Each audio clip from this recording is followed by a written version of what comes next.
Hey human, I was bamboozled. Yesterday I made a video going over a Roblox game called Doom of Fate that is alleged to have killed somebody because it caused a seizure, because it did not feature any warnings for flashing lights or people with photosensitive epilepsy. And this caused a huge amount of backlash. Obviously, somebody just apparently died. And what caused even more backlash was the mods' response in the Discord about this, where people were downplaying the deaths, making jokes about it, like saying 1 out of 1,000 players died. What's the big deal? Hey, forget about it. Well, what if I told you that not only nobody died, on top of that, the person that allegedly died didn't even exist in the first place. And the people that were saying all this heinous shit in the Discord weren't even part of the development team. Well, first, I want to apologize for my previous upload and the false information I had in it. At that time, not all information that was very useful now was out, and I didn't know enough about the situation and acted out of anger. I just heard that somebody died through a seizure,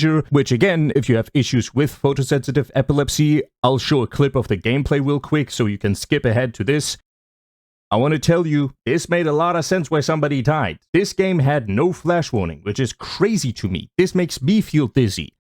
And looking at it made sense why somebody would die from it. And then I saw these Discord messages of people making fun of it, and I got extremely angry. Even though that's my thought process, still no excuse, I spread false info, and I'd like to apologize for that. But now I want to go over the fact that nobody actually died, and the person that supposedly died probably didn't even exist. Because kreekcraft, who is like the LeBron of Roblox, dropped 4 different videos, one of which was a 36-minute interview with the person who claimed that their friend passed away, and going over how this all went down of the person dying. And I gotta say, there's a lot of conveniences and inconsistencies. You have inadvertently accused an entire development team of they're responsible for the death of your friend. I never wanted this to get out, that's the thing. So before we even get into the conversation about how this all went down, this person is already kind of lying. Because there is a public Discord message of them saying,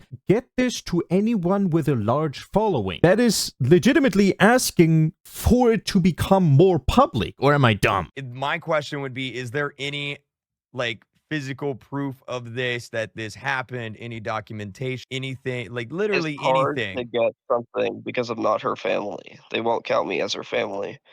And why can't I ask her family is because I know people, this is making people really skeptical when I say this, but her mother and father are dead. Now, I think this is interesting as well. While physical proof is difficult due to privacy laws, you can't just walk into a hospital and say, hey, my teacher, Mr. Dinkleballs, has been teaching very weirdly lately. What's wrong with him? And they just lay it on in front of you. But what I am wondering is, how is this not on the local news? Like somebody getting rushed into the EMS? And even more conveniently, the entire family lineage of the person that died is also dead. That's a little suspicious, man. Also, let me know if this is true or not, but if you have photosensitive epilepsy, wouldn't you want someone living with you or around you, or like a direct line to emergency services that can directly help you when you have a seizure? Wait, I guess I should ask this too, because obviously this matters. So she was 20, right? How old are you? I'm 13. So this guy is a 13-year-old and his best friend is 20, which, you know, shit happens. That doesn't mean they're like pedophile or whatever. But now we're going to get into the details of how this situation actually went down, and it, you know,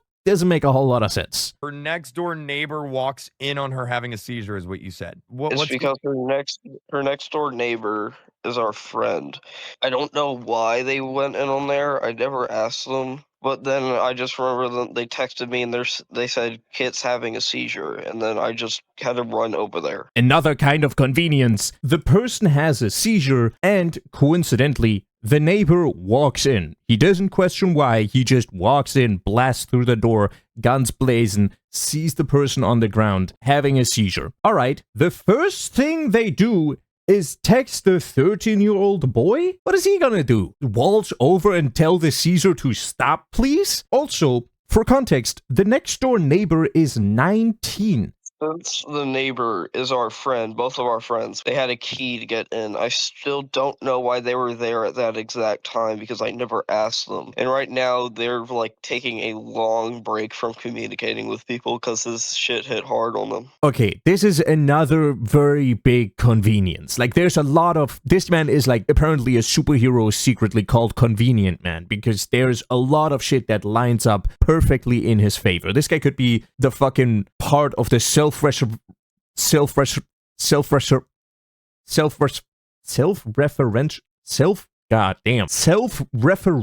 six from Rick and Morty, and he's Convenient Man. His apparent friends that walked in on Kid having a seizure apparently just, they don't want to talk. All right, man, like... 19-year-old neighbor finds her, calls EMS, and then calls you.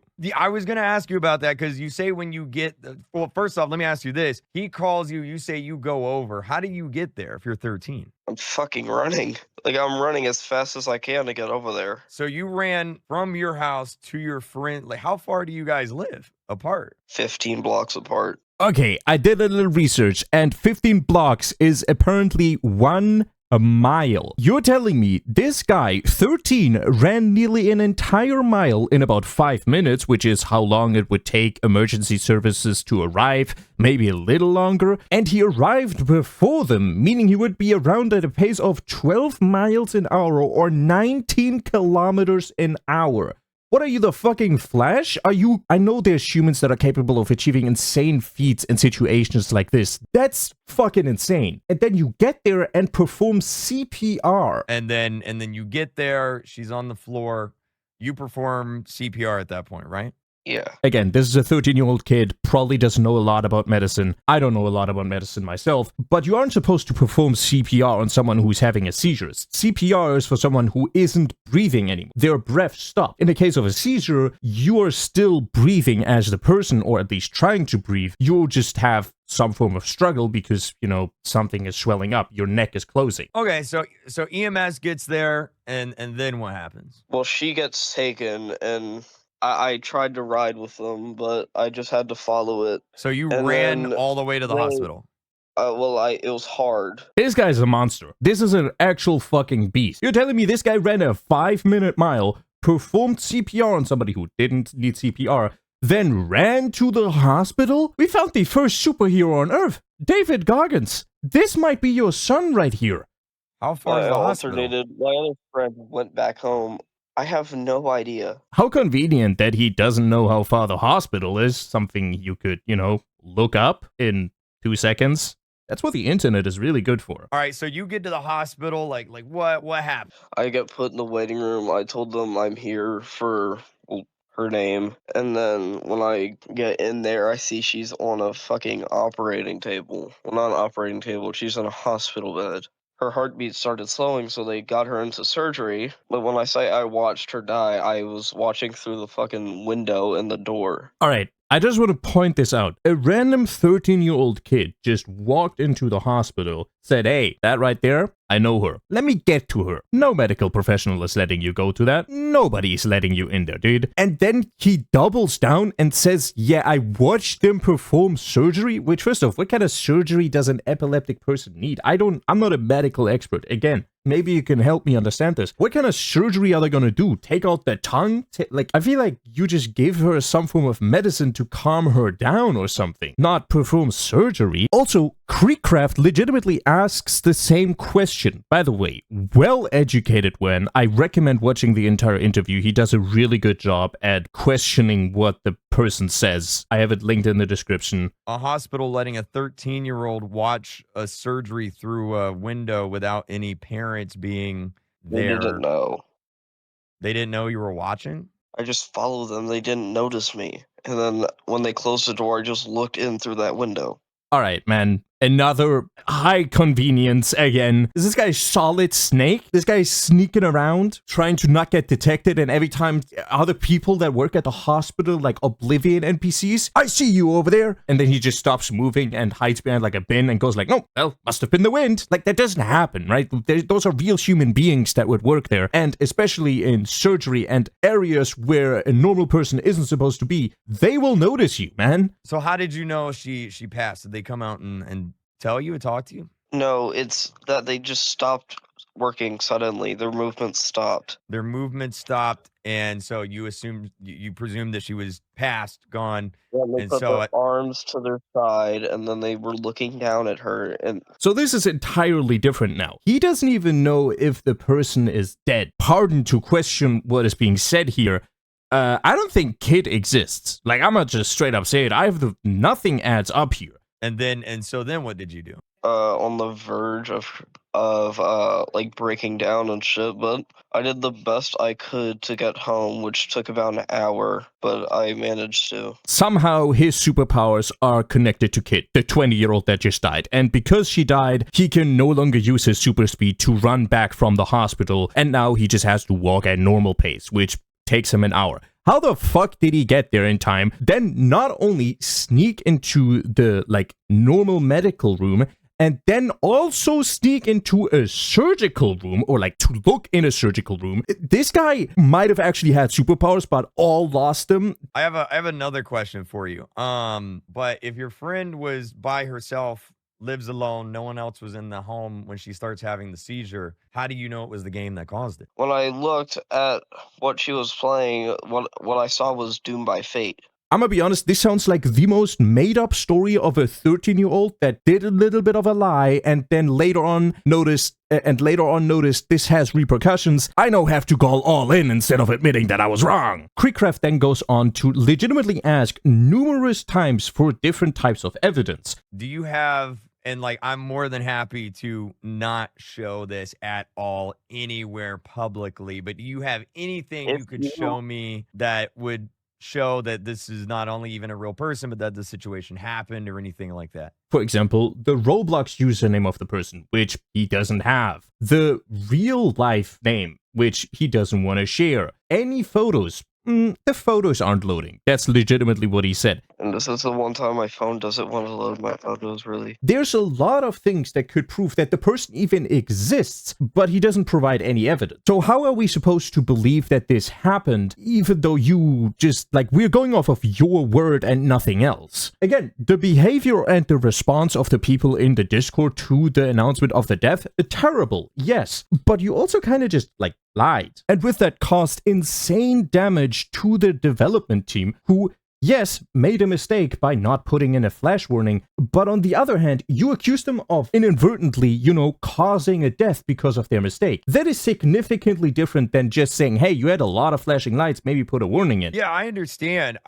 Here's the situation though. You have accused an entire dev team of, again, I don't want to say murder, but inadvertently killing your friend, and now they're getting death threats and everyone involved is getting death threats, and that's a whole other can of worms that I will get to. You're not willing to share any information that would verify any of these claims. Can I just be honest with you for a second, and can you put this into the video? I have tried to kill myself over these death threats because I've been getting such an abysmal amount of them. It's starting to take a toll on my own mental state. And this is where then, this is over. It's over. The conversation is over at this point. There was no information provided. There is huge amounts of inconsistencies in the logic of how everything went down.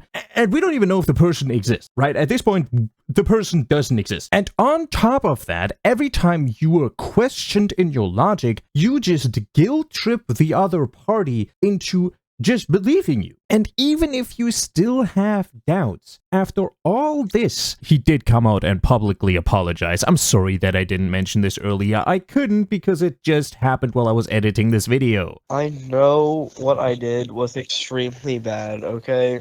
I know an apology won't fix anything of what I did to the team of Doom by Fate by making the amazing people who work on this, like Zocarp and the other people, leave. I will say I am a horrible person for doing that. Like, the most I can say right now is sorry.